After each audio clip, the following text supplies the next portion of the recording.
Hello, my lovelies, and welcome to episode 74 of the Prosperous Yogini Podcast. And this week's episode is all about navigating moments, spaces of silence within our yoga classes. It's a bit of a follow-on from last week's episode where we were discussing, what I was discussing with you guys, the energetic act of holding space. And as you know, like one of the favorite things I like to say is energy is everything. And I want us to think about the energy of silence. And actually, when we talk about navigating silence, allowing space for silence in our yoga classes, what do we actually mean? And we mean when me, you, as the teacher, stop giving verbal cues. You are purposely allowing there to be a space where verbally you are not guiding your students. And this is why it links into this, holding space, because even though we might be verbally not guiding our students, we are still very much there energetically holding the space.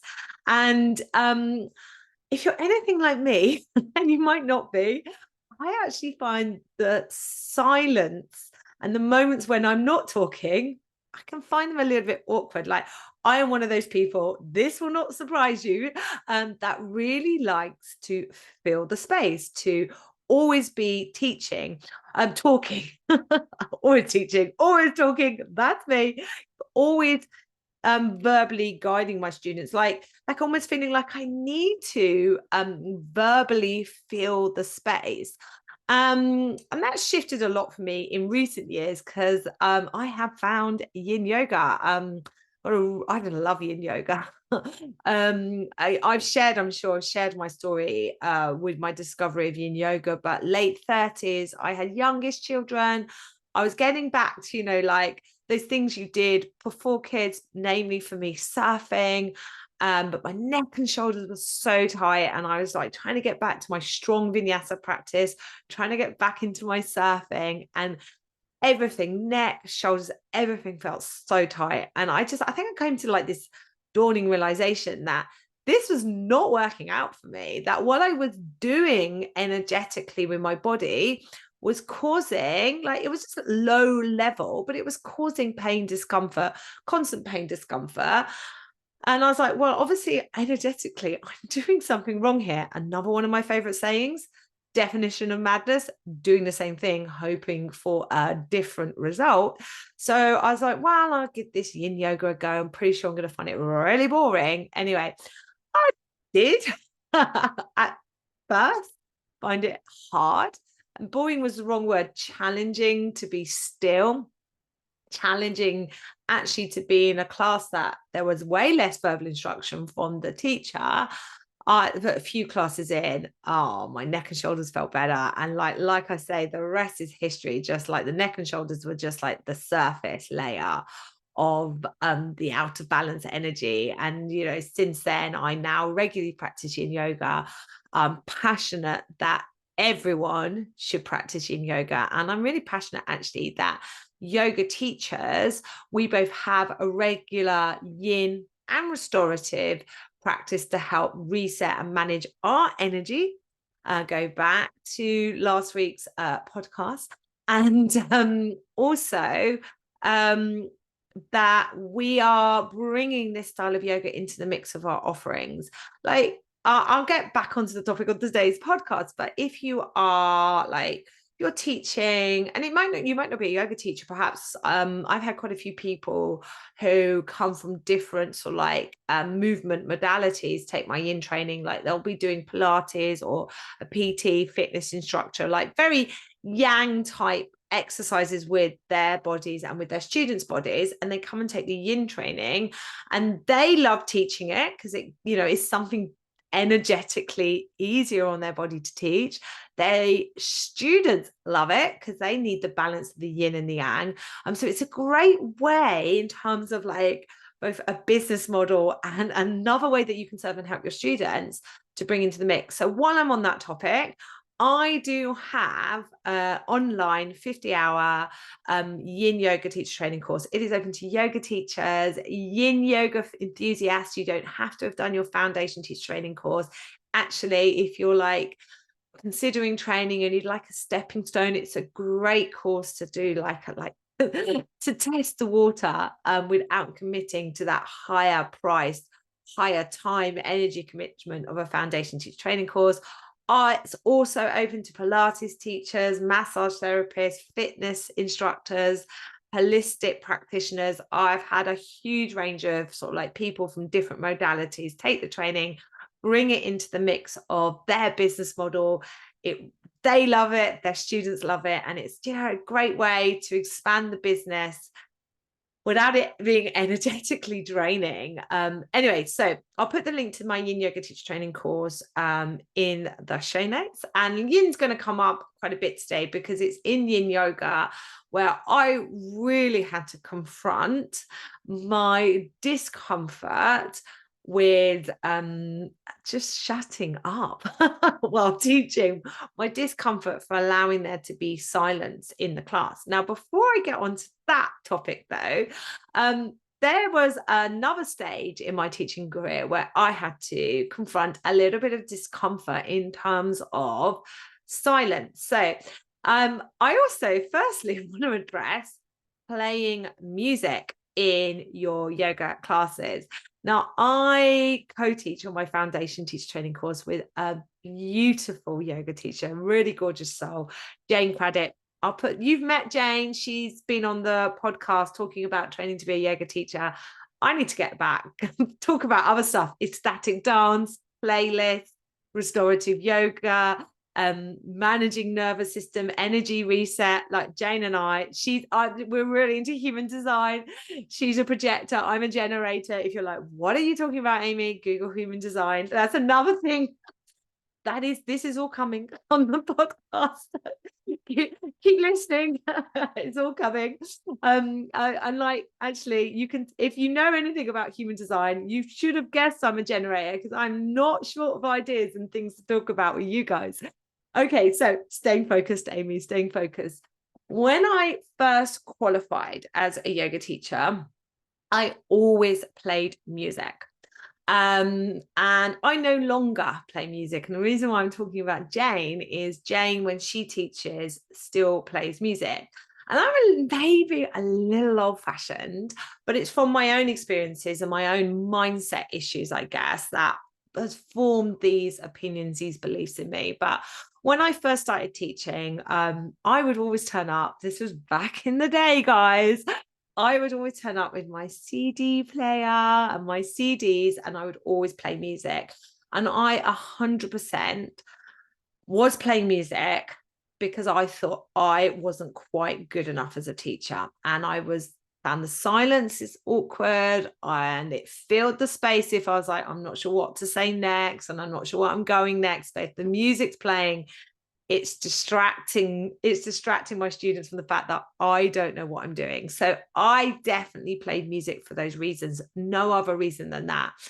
And I think over time, when I started to realize that I didn't need the music, that I took it away and haven't really used music in my classes since. Not to mention, I just caveat here, like my background, if you don't know, is I actually went to music college, trained to be an orchestral viola player, and spent like the first part of my working career, spent 12 years in education, as a music teacher, as a head of faculty, as a trainer, actually training other teachers to become secondary school music teachers. And I taught A-level music as well. So I find it quite hard sometimes to listen to music. I can find certain tracks really irritating, and I can also get a little bit lost into sort of like analyzing what's going on. So if I go to a music class, if I go to a yoga class, and there's music playing, I can be distracted by the music, and I can sometimes be like, that music is really irritating me. So for that reason, I don't play music in my yoga classes. I don't think it's needed.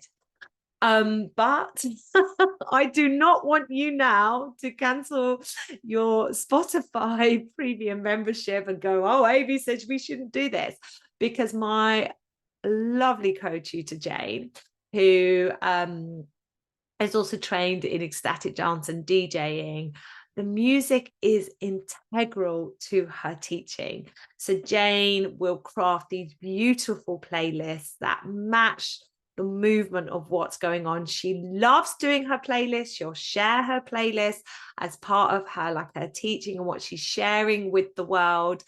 And for Jane, the music is part of the experience of the class. Like, it's so authentic that I love the music in Jane's class. And I think this is it. Energy is everything. So first of all, if you are a yoga teacher and you are playing music and you're in that energy of Jane, like Jane is, where you love crafting these playlists, where you love matching the movement to the music, where it's something you enjoy, and it's really adding to the experience of the class or the workshop, but whether it be online or in person, I'm like, please keep going. I meet some teachers who feel like they should be doing this, that feel, the weight or the pressure or the shouldisms of, not only do I have to plan my yoga class and come up with this amazing, exciting creating sequence, but I also have to come up with a playlist that match the sequence. I spend X amount of time planning and then X amount of time on my playlist. And this is just for one yoga class. If you are that person, stop right now and let the music go. Okay, because energy is everything. You're not doing it for the right reasons. You don't need it. And ask yourself, why are you playing the music? Because you feel like you should, because there's another teacher, you're like, I know that teacher like Jane, I love going to her classes, her playlists are amazing. My playlists are never like that. Yeah, if you are comparing yourself to another teacher and trying to be like that teacher, so you feel like you should play music, you feel people won't like your classes because if you didn't play music, you feel like you're not quite good enough as a teacher, so the music is there to sort of like add to the experience so people have a better time. All of these reasons, you really need to just bin the music and allow for silence. Because how do we navigate silence? How do we get out of the awkwardness that we can feel? And if you might not feel this, but how we get out of the awkwardness that can come sometimes in silent moments in our classes? Oh, my dears, you know the answer to this. It's practice. Everything. Energy is everything. And all the things that we find challenging first get easier with practice, right? Okay, I was having this conversation with those in my mentorship program. We were talking about Instagram, and some of them are very, very new to Instagram. And like, I don't know what to do. And I was like, first time you came to your yoga mat, did you know what to do? No. How did you get yourself to a place where you are now, that you're teaching other people yoga? You practiced, you put in the time, you explored, you played, you saw what worked for you and your body. You took guidance from someone else, and now you're teaching. Like, the practice of social media is the same. The practice of navigating silence is the same. And I would also say, for those of you that, know I love my playlist, know the music completely enhances and is part of the experience of the class. There's no way I could not do music. I'm fine. I'm okay with that. But I do want to actually just gently, like, it's like a gentle prod, gentle poke. What happens if you can't play that music? What happens if the Wi-Fi is broken? What happens if the speaker's broken? What is going to be your response to that? Now, of course, it could be disappointment, but yeah, or frustration. Absolutely. We are allowed to have these feelings. But if it would be like, but it wouldn't affect the experience of my students, it wouldn't affect my ability to teach the class, great. If it would be like, it would throw me so much that those things could be affected, I'm like, you better start practicing not teaching without music, because you can't guarantee, unless you're turning up with your CD player and your CDs, which nobody does anymore. I never did tapes, although I have to say, when I first, I'm showing my age now, when I first started as a music teacher, we 100% were dealing with tapes. And then we went over to mini discs. Who can remember the mini disc? Anyway, let me not get onto that nostalgic conversation. God, I'm just remembering. I remember it. Can you please either DM me on Instagram or drop me an email to say, yes, this was me too. I was a child in the 90s, right? You got your favorite song and you recorded it off the radio on tape, like over and over again. So you could just listen to your favorite song over and over again. I 100% did that. If that was you, please let me know. Okay, so back onto the topic of navigating silence. So I feel like I've addressed the playing music. I'm not against it. I personally don't do it. I've given you my reasons why. I've given you an example of a teacher who does do it and why I really do believe that, for her it's right. You do you decide. But yeah, maybe take the music away because it's not needed. And it may not, we make the assumption that our students are enjoying it. It may be annoying for them. Like, I've given you my experiences. Okay, so in terms of navigating silence, I think we need to forget that. Sorry, not forget, but the wrong type of word there. But we need to stop perceiving silence as a nothingness, as nothing happening. I'm no longer giving in that space, right? Absolutely. I'm here in my presence. I'm here in my energy. I've guided my students to this space of me verbally not instructing them. Silence is not really silence. There is still sounds within the room and outside the room. It's your verbal instruction stopping. And we can feel like we should be always giving because people have paid to be here. So here are some examples in like a vinyasa like style class where I really like to use some silence. So let's take that traditional sun salutation. And let's just say you've got an established group, they know it, right? Well, what happens if you guide them verbally through first time round with your verbal instructions, cueing movement and breath? Second time through, you just cue the breath. And what happens if you then say, third time through, allow them to move at your own pace. And so they go at their own pace, they're doing their own breath, and like the only sounds of the breath and the movement. Now, what will we get at this point? It's like, well, everyone's going to be at a different speed. And what do people do once they finish?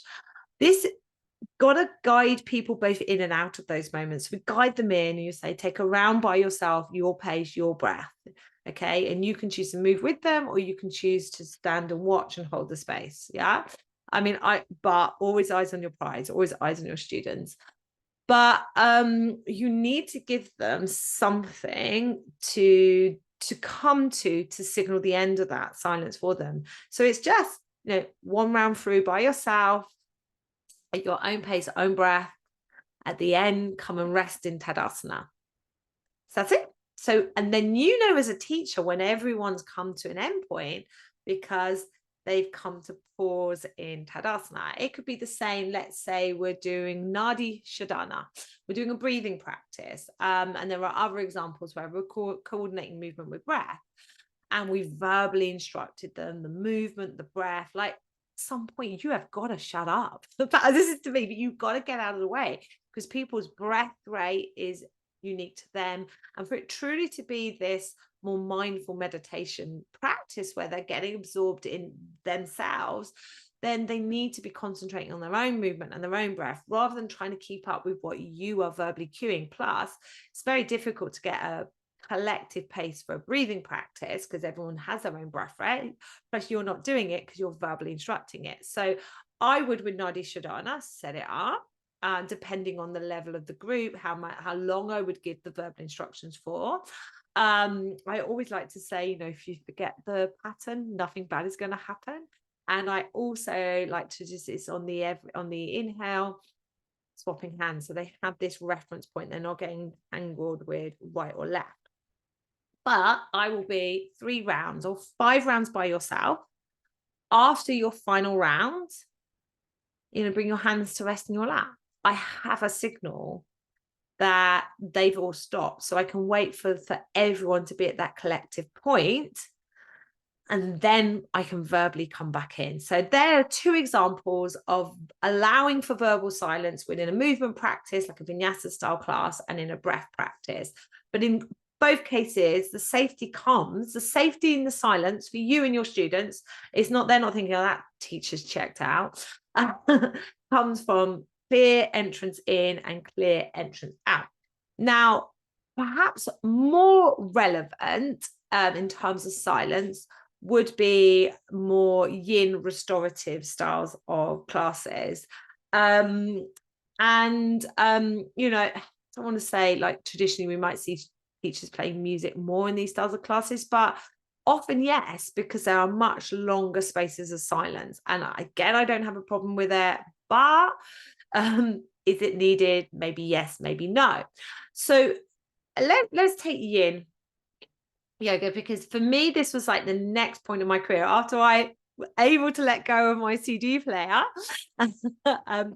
The next sort of stage in my teaching career where I confronted my sort of like wobbles, my mindset, my beliefs around silence was yin yoga. And I started teaching it and I'm like, okay, so I've got people in a 5-minute hold. Do I verbally waffle on for 5 minutes, which Council Praise I can, or do I allow there to be silence? And like the general advice that I give in both of my training courses, and I try to stick to as a teacher, but I never remember, is like, let's take an hour's class. Like that first half an hour, maybe there'll be a more verbal instructions because our students are settling into the practice and they need the safety, they need the verbal guidance. As they get deeper into the class, deeper into the practice, as the brain waves begin to calm down and slow down, they are ready to receive the energy of silence a little bit more. You are ready as a teacher to hold the energetic space of silence a little bit more. Okay. Do you want to know what happens to me when I teach yin yoga? I always intend to do this. I forget. And the next thing I know, I've waffled all the way through. And like, you know, I do just claim it. You can only do you in the end, but there's the intention. But within, let's take a 5-minute hold in a yin shape or restorative yoga as well. I'm very, very clear. Holding for 3 minutes, holding for 5 minutes, first of all. So they know, so like they can judge how long they're going to be in the shape for, where they might want to go in terms of their edge. If don't know what I'm talking about and you don't teach or practice yin yoga, come and train with me. And I will verbally guide them in. Let's say I've spent some time verbally bringing them into the shape and bringing them into a place where they feel safe to hold the shape. I will then be very, very clear that verbally, I'm going to leave you for 2 more minutes, for 3 more minutes, you know, but so they know I've not gone silent because I don't know what else to say. I'm not going to silent because I can't be bothered to talk anymore.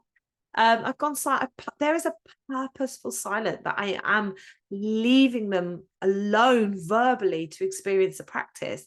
And they've got a parameter of how long that will be. Now, this comes much more relevant if you're teaching online, because people would be like, is she frozen? She's still talking. Like, I like, so very much on an online class. And I teach a weekly online class, which you get access to, by the way, as part of my yin training. So if you're like, want to just come and do yin teacher training and just, you know, come and practice yin with me every week, that's how you can do it, guys, right? So I'm very, very clear on the how long the silence will be, particularly online, so they know I haven't frozen. Now I've guided them in, just like in the sun salutation where I'm gonna stop verbally instructing, in Nadi Shodhana where I'm gonna stop verbally instructing. And then in those places, I gave them a place to go to come out, to signal they were ready to come out.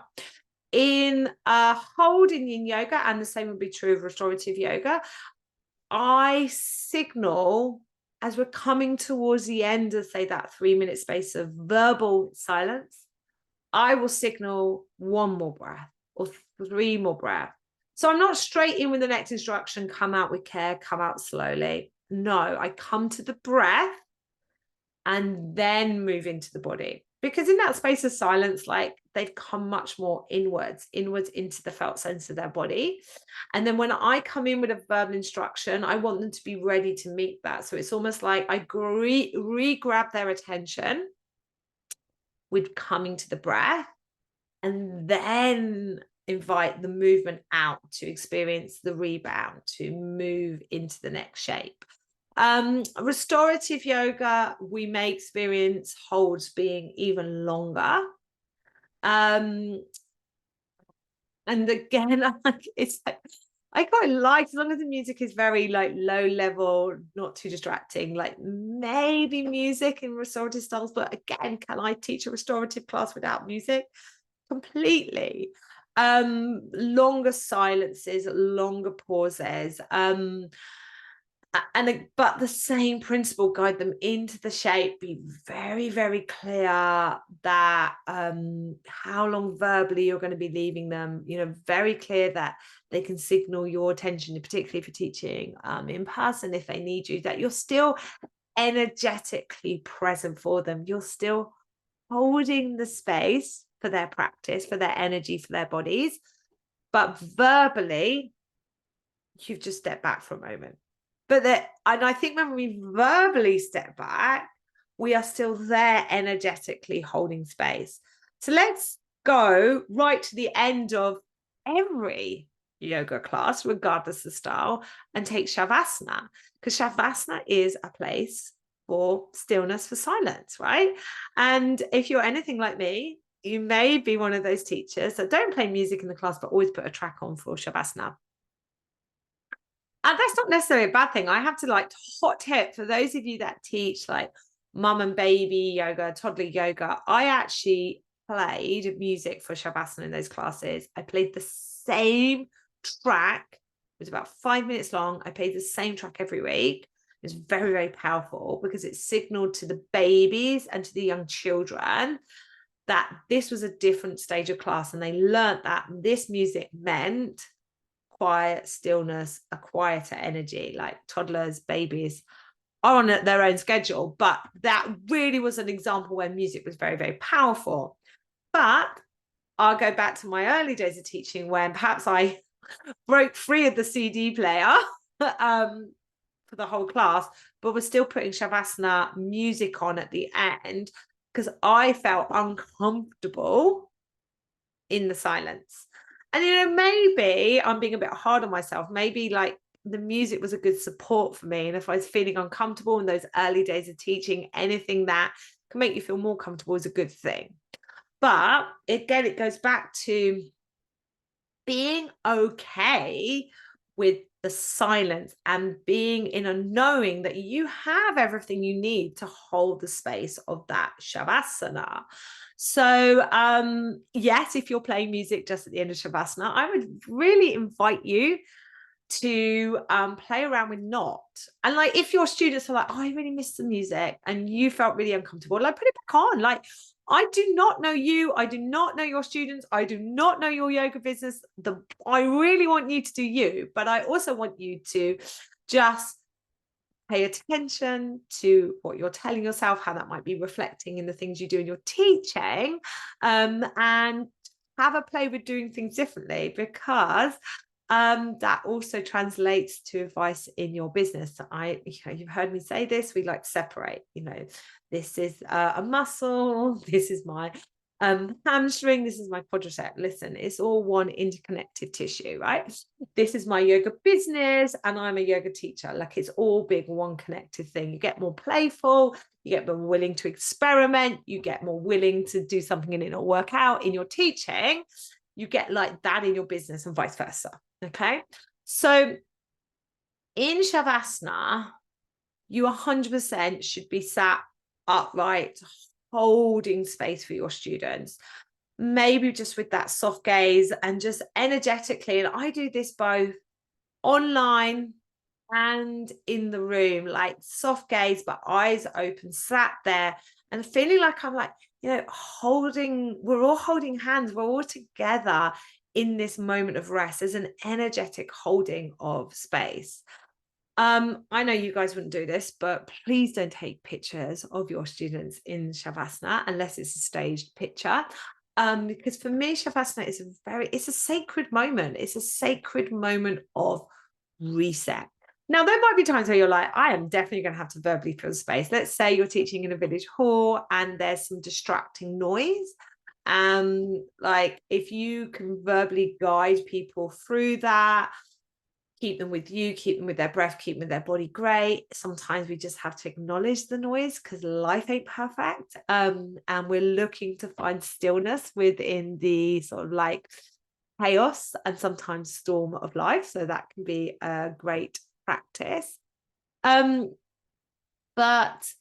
allowing there to be a good chunk of time for silence in Shavasana. But the same again, particularly online, give it very, very clear how long you'll be holding this space for, and how many like times have you been in Shavasana and time has got really expansive. You felt like you were there for ages. Yeah, it's only been 5 minutes. Like, this is the magic of navigating and allowing the expansive space of silence, the energy of silence. It's not silence, it's the energy of expansiveness. You've verbally got out of the way and you're just allowing your students to feel into the energy of their bodies, to be 100% present with them.